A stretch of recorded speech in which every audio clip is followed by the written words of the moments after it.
হরে কৃষ্ণ। আজকে নিউ ব্লগে সবাইকে সুস্বাগতম। তো আজকে দুটো কাঁকরোল নিয়েছি, দিয়ে কী বানাবো সেটাই দেখতে থাকুন শেষ পর্যন্ত ভিডিওটা।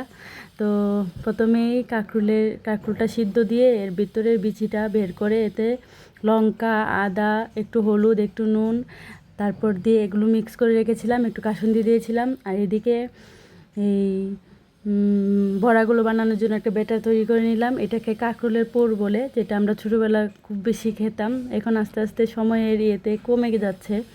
তো অনেক দিন পরে এটা বানালাম, সবাই অনেক মজা করে খেয়েছিও। তো দেখুন এখানে আমি এক এক করে 2-4টা করে রেডি করেছি। এবার গরম তেলে 4টে করে ভেজে নিলাম। তো অনেক দিন পরে এটা আমার মায়ের হাতের খাবার। তো মা অনেক স্বাদ করে বানাতো, তো আমিও চেষ্টা করলাম। এখানে বড়া ভাজি হওয়ার পরে, সেদিন ছিল একদম সিম্পল ভোগ।